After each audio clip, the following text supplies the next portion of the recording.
Real Madrid versus Barcelona সিজনের first El Clasico আপনি দেখছেন এবং চোখ রাখছেন। এই ম্যাচে ফেভারিটকে বলা খুব কঠিন। সমীকরণ মিলিয়ে মিলিয়ে আপনি যদি একটা সুতো বাঁধেন তাহলে হয়তো আপনি বলতে পারেন কিছু ব্যাপারের কারণে যে রিয়াল মাদ্রিদ হয়তো একটু হলেও ফেভারিট, এই কারণে সান্তিয়াগো বের্নাবিউতে খেলা। যদিও এখন বার্সেলোনার সমর্থকেরা বলবে সবশেষ এই মাঠে তো আমরা 4-0 গোলে জিতে এসেছি, কিন্তু তারপরও রিয়াল মাদ্রিদের এগেইনস্টে যখন বার্সেলোনার ম্যাচটা হচ্ছে তখন এই অতীত রেকর্ড খুব একটা কাজে দেবে বলে আমার কাছে মনে হয় না। আর বার্সেলোনার গত কয়েক ম্যাচ ধরে যে ডিফেন্সিভ প্রবলেমগুলো একটু একটু করে দেখা দিচ্ছে সেগুলো এই ম্যাচে ভোগান্তির কারণ হতে পারে। Then again you never know, Barcelona তো বার্সেলোনা, তাদের দলে গেম চেঞ্জার আছেন একাধিক। এই ম্যাচটা এখনো পর্যন্ত 50-50, তবে এজটা রিয়াল মাদ্রিদের দিকে একটু দিয়ে রাখা যায়। মার্কাস সর্গ তিনি আজকে বার্সার ডাগ আউটের দায়িত্বে তিনি থাকবেন, কারণ হ্যান্সি ফ্লিক লাস্ট ম্যাচে একটা রেড কার্ড দেখেছেন, সে কারণে তিনি থাকতে পারছেন না। তিনিও কিন্তু বলেছেন এল ক্লাসিকো মানেই 50-50। আপনি আগের যত ইতিহাস, লাস্ট সিজনে আপনি 4টা ম্যাচ জিততে পারেন, সব হিসেবেও যদি আপনি করেন সেখানেও কিন্তু রিয়াল মাদ্রিদ টানা 5 ম্যাচ আসলে বার্সেলোনার এগেইনস্টে তারা জিততে পারে না। সেখানে সুপার কাপ ছিল, কোপা দেল রে ছিল, লা লিগার 2টা ম্যাচ ছিল এবং একটা ফ্রেন্ডলি ম্যাচ ছিল, কিন্তু তার ঠিক আগের সিজনটায় সেখানে কিন্তু রিয়াল মাদ্রিদ জিতেছিল এবং ওই টার্মটা কিন্তু ছিল রিয়াল মাদ্রিদের টানা ডমিনেশনের টার্ম বার্সেলোনার এগেইনস্টে। ওই সময়টা সেরকম ছিল। এবং দেখেন এবার এল ক্লাসিকোর আগে একটা নতুন ন্যারেটিভ সেট হয়ে গেছে। লামিন ইয়ামাল, তাকে নিয়ে বেশ কথাবার্তা হচ্ছিল এবং এখন ম্যাচের আগের দিন তিনি একটা স্টোরি শেয়ার করেছেন যেখানে আগেরবার সান্তিয়াগো বের্নাবিউতে গোল করার পর তার ওই উদযাপনের ছবিটা, তিনি ব্লার হয়ে আছেন আর পেছনে ফোকাসড হয়ে আছেন রিয়াল মাদ্রিদের হতাশ সমর্থকেরা। মাত্র 18 বছর বয়সী একজন ফুটবলার যে তেজ দেখাচ্ছেন এটা অনেকের কাছে পছন্দ হতে পারে, অপছন্দ হতে পারে, কিন্তু দিন শেষে এটাই এল ক্লাসিকোর ঝাঁঝ। বার্সেলোনার এই সব ব্যাপার নিয়ে আমরা আরেকটু স্পষ্ট করেই জানতে চাই। আমাদের সঙ্গে আছেন একজন গেস্ট, আজিম নওয়াজ, টকিং টিকি টাকায়। সম্ভবত আপনারা অনেকেই তাকে দেখেছেন। আজিম, আপনাকে স্বাগত জানাচ্ছি। লামিন ইয়ামালের এই আচার ব্যবহার নিয়ে আমাদের একটু বলেন তো, বার্সা ফ্যানরা এই জিনিসটা কেমন ভাবে দেখছে? First of all, thank you so much for having me. It's a great honor, Rifat bhai. আমি লামিন ইয়ামাল ইস্যুটা নিয়ে খুব ভোকালি কথা বলছি আমার পেজ থেকে, আমার কমিউনিটিতে, এন্ড এটা নিয়ে বার্সা ফ্যানদের মধ্যে একটা ডিভিশন আছে। কিছু কিছু বার্সা ফ্যানের মতামত হচ্ছে যে এইটা দরকার আছে। লিওনেল মেসি খুব হাম্বল প্লেয়ার ছিল, কিন্তু লিওনেল মেসিকে নিয়েও তো মাদ্রিদ ফ্যানদের, মাদ্রিদ পেজের অনেক কমপ্লেইন ছিল। সো আসলে শুধু হিউমিলিটি, হাম্বলনেস থাকলেই হয় না, সামটাইমস অ্যাটিটিউডটা লাগে। এবং যেহেতু বার্সেলোনা গত কয়েক সিজন ধরে খুব কনসিস্টেন্টলি সাফার করে আসতেছে, জাস্ট গত সিজনটাতে উই মেড আ টার্নার, মানে একটা ফাইনালি আমরা একটু নিজেদের ঘুরে দাঁড়াইতে পারছি। সো ওইখান থেকে ওই অ্যাটিটিউডটা, ওই স্ট্রেংথ, কনফিডেন্সটা একটা প্লেয়ার থেকে আসা উচিত। নাও এখানে যে জিনিসটা আমি পার্সোনালি পছন্দ করি না সেটা হচ্ছে খেলার আগে কথা বলা। ফর এক্সাম্পল, যেমন গত প্রথম ক্লাসিকো যেটা ছিল সেখানে গোল করেও কামা সেলিব্রেশন দিচ্ছে, ব্রেসেস দেখাইছে, ম্যাচ জিতার পর স্টোরি দেয়, ওগুলো নিয়ে আমার কোনো ইস্যু নাই। বাট আমার মনে হয় যে ম্যাচের আগে কথাগুলোকে একটু সীমিত রাখা, সীমাবদ্ধ রাখাটা আসলে বুদ্ধিমানের পরিচয়। এবং after that it's a different player, or different values আছে, এথোস আছে, সেই অনুযায়ী ও জিনিসপত্র করবে, কোনো সমস্যা নাই। কিন্তু হেট্রেড যেটা হয় আজকের দিনে, সে আসলে শুধু মাঠে বা দর্শকদের কাছ থেকে মানে হেট্রেড পাওয়াটা ইস্যু না। এই ধরনের একটা সিচুয়েশনে যেখানে social media plays such a vital role, খেলা শেষ হয়ে যাওয়া এবং খেলার পরে যে ব্যাকল্যাশটা থাকে স্পেশালি অন সোশ্যাল মিডিয়া, সেইটা আসলে একটা 18 বছরের বাচ্চা কতটুকু হ্যান্ডেল করতে পারবে, ওইটা নিয়ে আমার ভয় আছে। এই জিনিসগুলো ইভেন্চুয়ালি ইফেক্ট করে, আমাদেরকেও ইফেক্ট করে, বড় বড় মানুষদেরকেও ইফেক্ট করে। সো ওকেও ইফেক্ট না করাটা কোনো অস্বাভাবিক কিছু না। সো আমার যেটা মানে ওর কাছ থেকে চাওয়া থাকবে আজকে আমাদের অনেকগুলো মিসিং আছে এবং ওই জায়গা থেকে we need someone to step up, just like we have seen Lionel Messi and Cristiano Ronaldo stepping up multiple times for their respective clubs. So ওই জায়গা থেকে লামিন ইয়ামাল ডেফিনেটলি ওর একটা জায়গা বানাই নিছে। আজকে is the platform where we see not the kid Lamine Yamal, the man Lamine Yamal, and he needs to arrive. না, সে তো ম্যান হয়ে গেছে না, মানে যেভাবে আসলে তার এই ফুটবল মাঠের বাইরের জীবনটা যাচ্ছে, তো ম্যান হয়ে যাওয়ার তো বাকি নাই কিছু।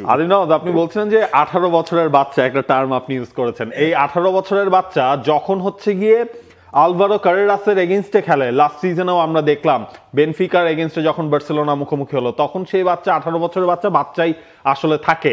তো এইটাও কি আজকের ম্যাচে রিয়াল মাদ্রিদের একটা প্লাস পয়েন্ট হবে কিনা, যেভাবে কারেরাস লামিন ইয়ামালকে এতদিন লক করে রেখেছে? আজকে মাঠে বেশ কিছু ইন্ডিভিজুয়াল ডুয়েল আছে, যার মাঝে আমি বলবো যে র্যাশফোর্ড কিভাবে রিয়াল মাদ্রিদের ফুলব্যাকদের সাথে পারফর্ম করে, because that's a surprise element for Real Madrid as well, এবং বার্সেলোনার জায়গা থেকে ওইটা একটা এইস আপ আওয়ার স্লিপ হইতে পারে। বাট ডেফিনেটলি কারেরাসের সাথে লামিন ইয়ামালের একটা স্কোর সেটেল করা বাকি আছে, এবং ওই জায়গাটাতে আসলে আমি মনে করি না যে Lamine Yamal doesn't have the ability to take on Carreras, because একটা ন্যারেটিভ যেটা লাস্ট পিএসজি ম্যাচের পর স্ট্যাবলিশ হয়েছে যে Nuno Mendes had Lamine Yamal in his pocket, যেটার সাথে নেসেসারিলি আমি এগ্রি করি না। Nuno Mendes had a very good game offensively, এবং আমার মনে হয় one of the best players on the field ছিল in terms of offence. But আপনার যদি মনে থাকে যে লাস্টের দিকে to support Nuno Mendes eventually Theo ফার্নান্ডেসকে নামানো লাগছে, and Nuno Mendes had a yellow card, এবং throughout the game Lamine Yamal actually had the beating of Nuno Mendes. So ওই জায়গা থেকে আমি আসলে খুব বেশি একটা এটা নিয়ে ওয়ারিড না যে ইয়ামাল কারেরাসকে বিট করতে পারবে কিনা। আমার কাছে মনে হয় অন আ গিভেন ডে যেখানে Lamine Yamal will be Lamine Yamal, any fullback will face massive difficulty handling Lamine Yamal, but it's definitely one of those duels যেটাতে আসলে আমার মনে হয় সবার চোখ থাকবে, এন্ড আমার মনে হয় যে Lamine Yamal will sort of have an advantage. সেটা হয়তো হতেই পারে। রাফিনিয়া নাই, সেটা নিয়ে আমরা অনেক কথা বলেছি, রাফিনিয়া না থাকার ইম্প্যাক্ট কি হবে সেটাও আমরা জানি। ওই আলোচনায় না গিয়ে বার্সেলোনার বরং ওই পুরনো স্বভাবের দিকে থাকি, যে বার্সেলোনার ডিফেন্স লাইনটা, মানে যেটা নিয়ে আজকে এত কথা, এবং যেখানে আসলে আলটিমেটলি গেম ডিসাইড হবে বলে মনে হচ্ছে, যে বার্সার ডিফেন্সিভ যে লাইনটা সেটা যদি ব্রেক করে কিলিয়ান এমবাপে আর ভিনিসিয়াসরা যদি দুবার ঢুকতে পারেন, তার ভেতরে একবার হয়তো তারা গোল করেও বসবেন। এইটা আসলে বার্সেলোনা কি করে ট্যাকেল দিতে পারে, এইটার বার্সেলোনার প্ল্যানটা আসলে কি? বার্সেলোনা তাদের প্লেইং স্টাইল চেঞ্জ করবে না, that's for sure. Absolutely, Rifat bhai, that's a very good point, এবং I think that's primarily the main point of tonight's game. So আমি যেটা ডিসকাস করছিলাম আমার প্রি ম্যাচ রিভিউতে, যে আজকে it's going to be a battle of pressing, এবং how let's say Arda Guler, Tchouameni and Pedri, টিয়ং, এই প্লেয়ারগুলা প্রেস হ্যান্ডেল করতে পারে, eventually that will decide the game. একটা জিনিস আমি মোটামুটি মেনে নিছি, সেটা হচ্ছে এমবাপ্পে উইল ব্রেক থ্রু। 5টা ওকেশনে হোক, 3টা ওকেশনে হোক, 7টা ওকেশনে হোক, দেয়ার উইল বি ওকেশনস যেখানে Mbappe will have one on one with the keepers.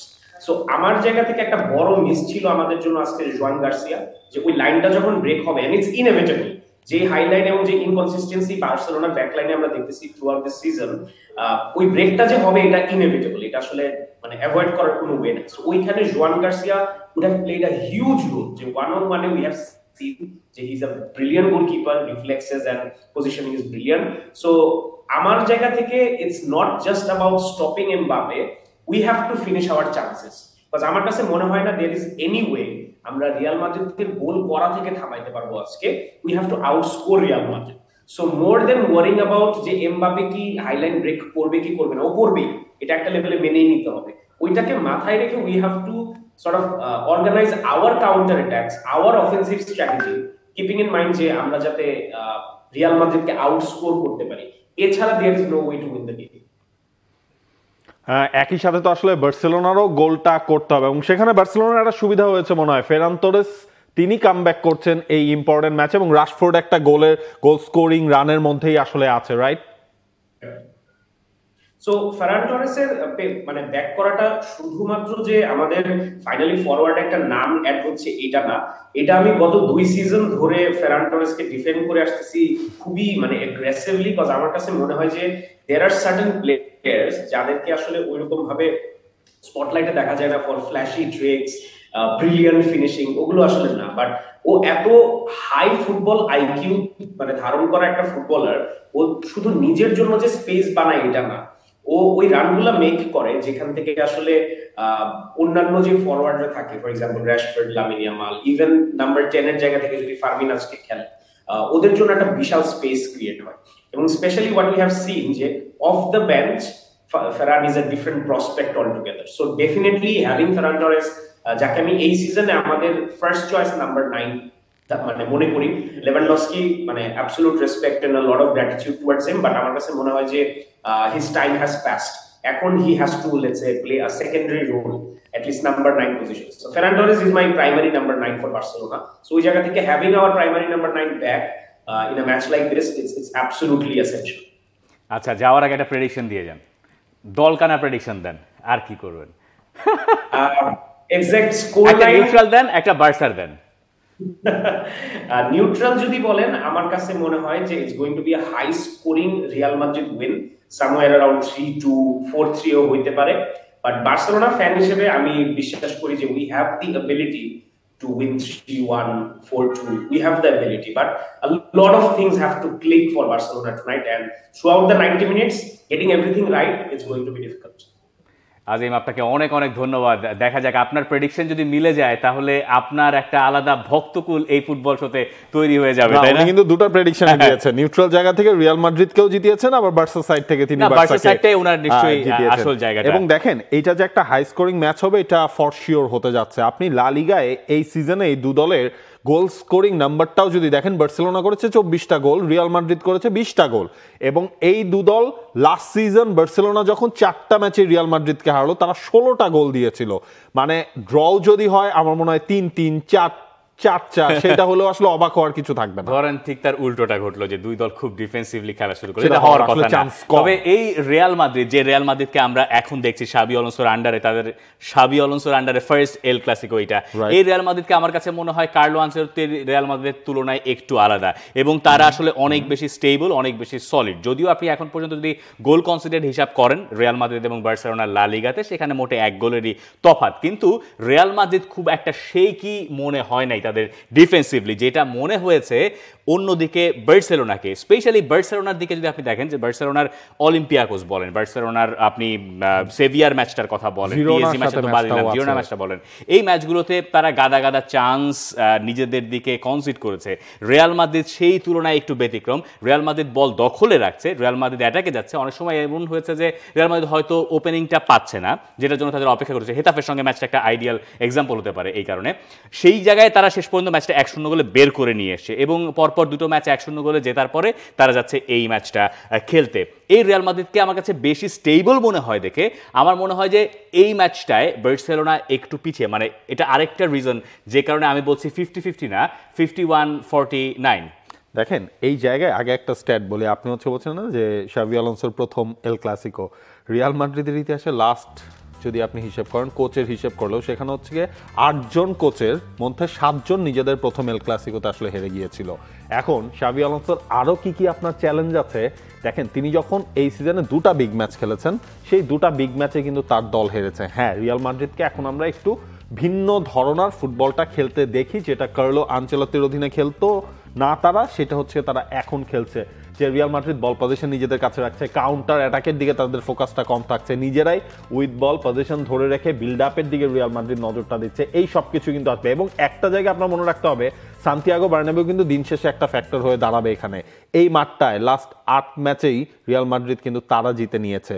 যদিও সান্তিয়াগো বার্নাবেউতে জয়ের বার্সেলোনারও যথেষ্ট রেকর্ড রয়েছে, লাস্ট আপনি 20 ম্যাচেরও যদি হিসাব করেন।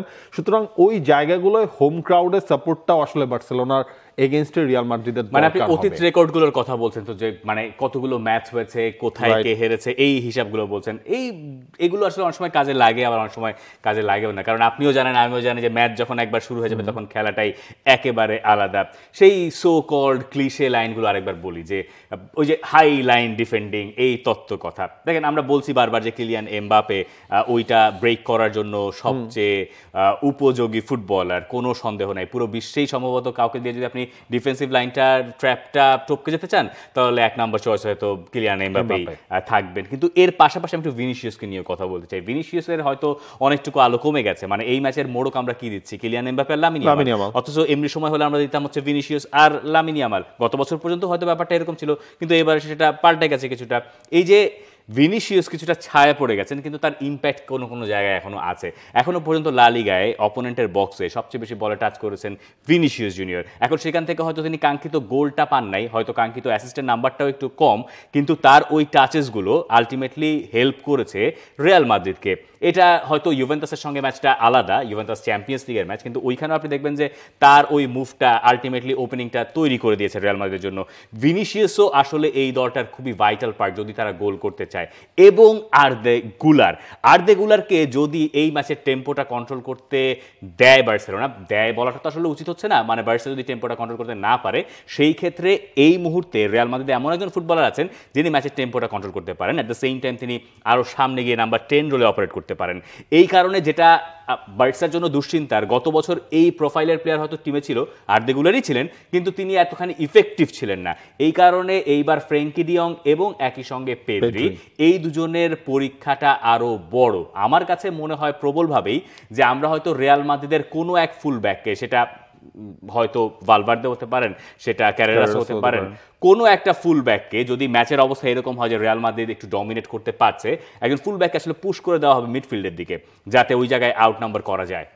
এক্স্যাক্টলি। এবং এই জিনিসটা আপনি আরো একটা জিনিস খেয়াল করেন, রিয়াল মাদ্রিদ এই সিজনে যে 20টা গোল করেছে, ভিনিসিয়াস জুনিয়র হয়তো তিনি সেই টপ লিস্টে নাই, কিন্তু তারপরও এমবাপ্পের 10টা গোল, ভিনিসিয়াস জুনিয়রের কিন্তু 5টা গোল কিন্তু রয়েছে। সুতরাং এই দুজনের যে কেমিস্ট্রিটা যে কোনো দলের জন্য আপনার বিপদ হতে পারে, সেটা আপনি গোল সংখ্যা দেখেও বুঝতে পারেন। আর্দা গুলার তিনি আসলে দুর্দান্ত একটা ফর্মে রয়েছেন। বেলিংহ্যামের কাছ থেকে আমরা ভালো পারফরম্যান্স দেখছি, আজকের ম্যাচটা হয়তো বা তিনি স্টার্টও করবেন। বেলিংহ্যামের এই যে মানে শাবি আলোনসোর এই ফরমেশনে ঠিক বেলিংহ্যাম এখনো অতখানি ইফেক্টিভ কিনা আমি জানি না, এটা হতে হয়তো আরেকটু সময় লেগে যাবে। কিন্তু ইনজুরিতে আসলে পুরো অর্ধেকটার উপরে টাইম এখন পর্যন্ত যতটুকু খেলা হয়েছে সেই সময়টায় তিনি ছিলেন না। এবং আরো একটা জিনিস দেখেন, এই ম্যাচে আপনি কুন্দেকে হয়তো 50-50 আপনি পেলেও পেতে পারেন, না পেলেও পেতে পারেন, বড় সমস্যা। এক্স্যাক্টলি, ওই কুন্দের সাইডটা দিয়েই কিন্তু ভিনিসিয়াস জুনিয়র আসলে মুভগুলো করবেন। সুতরাং ওইটাও আলটিমেটলি একটা গেম চেঞ্জিং পজিশন হয়ে যেতে পারে এই দু দলের মাঝখানে। আর এমবাপ্পেকে নিয়ে কিছুই বলার নাই, যে যা করছেন তিনি। আমার মনে হয় এমবাপ্পে আজকে ওই প্রথম এল ক্লাসিকোর প্রতিশোধটা আজকে সান্তিয়াগো বার্নাবেউতে নিতে চাবেন। মানে 8 বার অফসাইডে একটা লোক কাটা পড়েছিলেন সেই ম্যাচে, আরো মনে হয় বেশি, তাই না? 10-12 বার না কত জন। ওভারঅল রিয়াল মাদ্রিদের মনে আপনার 12টার মধ্যে এমবাপ্পেরই ছিল 8টা, এরকম কয়েকটা হয়। যাই হোক, বার্সেলোনাতে শিফট করি।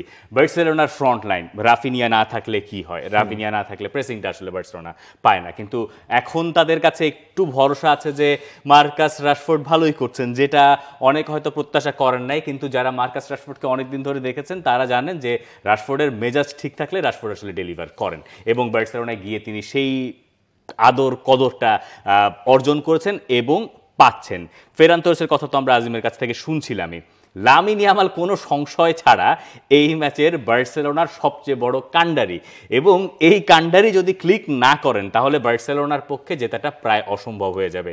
এই কাণ্ডারির ওই যে গোল করতে হবে, এখন আমরা খুব স্বাভাবিকভাবেই বলছি, যেটা মানে একেবারেই তত্ত্ব কথা, যে আপনি 1 গোল করলে আমার তো 2 গোল করতে হবে জিততে হলে। আজকের ম্যাচের বিশ্বাস করেন এইটাই টপ লাইন, যে রিয়াল মাদ্রিদ গোল করবে, বার্সেলোনাকে জিততে হলে তার চেয়ে বেশি গোল করতে হবে। তো তার চেয়ে বেশি গোল করতে হলে লামিন ইয়ামালের কাছ থেকে আপনার গোল দরকারই হবে, কারণ আর বাই ডিফল্ট তার ওইখানে একটা স্কোরিং ক্যাপাসিটির যে ব্যাপারটা তার ভেতরে আছে সেটা তার কাছ থেকে দেখতে পারতে হবে। কিন্তু এই জায়গায় এই সিজনে লামিন ইয়ামাল আর কিলিয়ান এমবাপ্পের একটা তারতম্য যদি আপনি করেন, যে কার শটস বেশি অফ টার্গেটে যায়, তাহলে সেই জায়গায় ওই নাম্বারে লামিন ইয়ামাল অনেক এগিয়ে, কিলিয়ান এমবাপ্পে পিছিয়ে, যেটা কিলিয়ান এমবাপ্পের জন্য ভালো।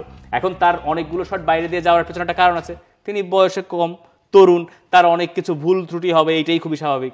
দেখেন বার্সা 24টা যে গোল করলো, লামিন ইয়ামালের গোল কিন্তু মাত্র 3টা। হ্যাঁ, কিন্তু লামিন ইয়ামালের ম্যাচ প্রেজেন্সটা যে কোনো ম্যাচের কিন্তু আপনার হচ্ছে গিয়ে একেবারে স্পষ্ট, এবং সেটা পুরো দলের বডি ল্যাঙ্গুয়েজটি আসলে চেঞ্জ করে দেওয়ার মতো এনাফ। এখন বার্সেলোনাকে লামিন ইয়ামাল, এইখানেও আপনার দেখতে হবে লামিন ইয়ামাল সবগুলো ম্যাচও আসলে খেলেন নাই। Kylian Mbappe on and of তিনি সবগুলো ম্যাচেই লা লিগায় খেলেছেন, 9টা ম্যাচেই তিনি লা লিগায় এবার খেলেছেন। লামিন ইয়ামাল মনে হয় আপনার 5টা ম্যাচ খেললো। বার্সেলোনাকে ঢুকতে হচ্ছে না কেন? কারণ হচ্ছে ওই যে রাশফোর্ড গোলগুলো করছে, ওই জায়গায় বার্সেলোনার সাপোর্ট আছে, ফার্মিন লোপেজ গোল করছেন, ফেরান তোরেস গোল করছেন, মানে তার সাথে তার অ্যাটাকিং সাইডে বার্সেলোনার সেই অপশনগুলো প্রত্যেকটা ক্লিক করছে। আপনি পেড্রির কাছ থেকে একটা সলিড পারফরমেন্স আপনি দেখতে পাচ্ছেন।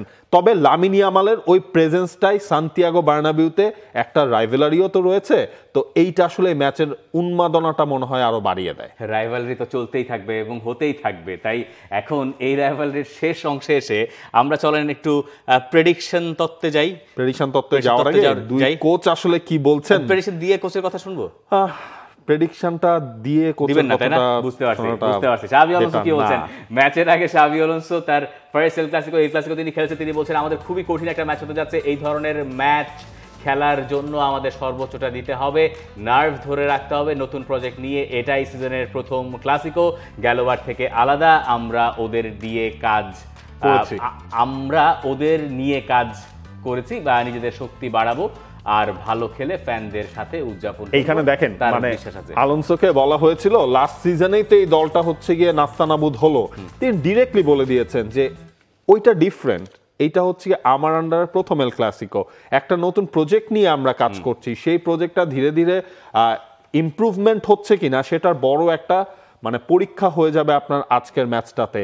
এবং মানে এই জায়গায় শাভি আলোনসো নিজেও তো আপনার এল ক্লাসিকো খেলেছেন, তিনি জানেন এল ক্লাসিকোর উত্তাপটা কি, রিয়াল মাদ্রিদের হয়ে চ্যাম্পিয়ন্স লিগ জেতা, লিগ জেতা ফুটবলার।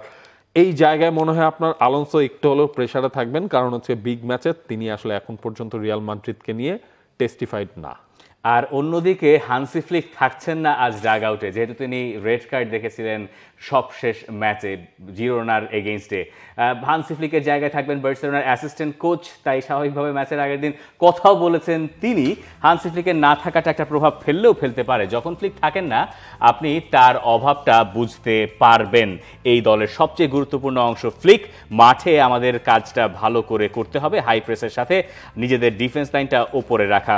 আমরা এটা পরিবর্তন করতে গেলে আমাদের স্ট্রাকচারটা বদলে যাবে।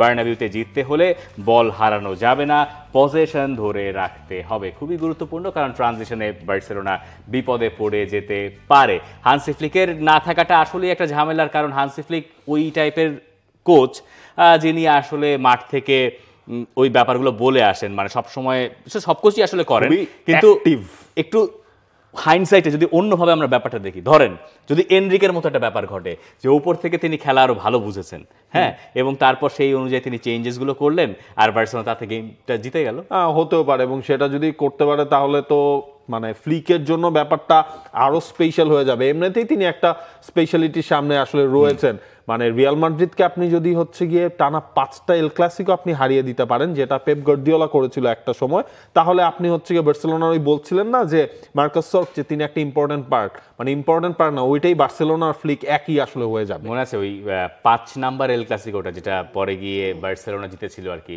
সেটা বোধহয় কত 5-0 হয়েছিল স্কোর লাইন, এরকম একটা কিছু সম্ভবত হয়েছিল। তবে শেষ 5 যে এল ক্লাসিকো তাতে বার্সেলোনার আধিপত্য থাকলেও সেটা আসলে গত মৌসুমে 4টা এল ক্লাসিকো হয়েছিল।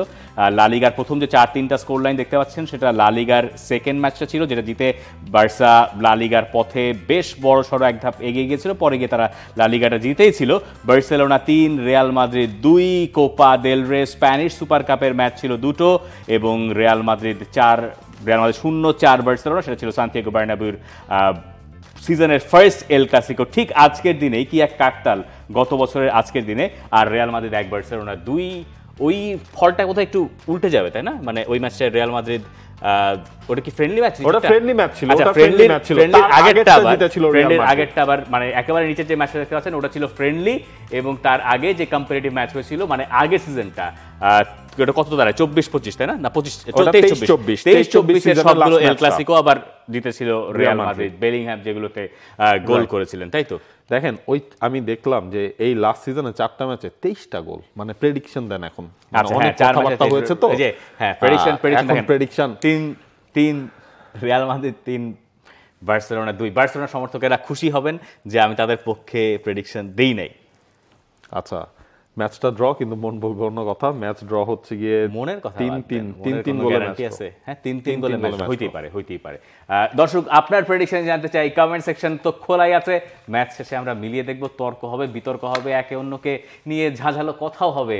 আপাতত এল ক্লাসিকোতে এই তো মজা, আগামী কয়েকদিন এটা নিয়েই হয়তো সবাই বুধ হয়ে থাকবেন।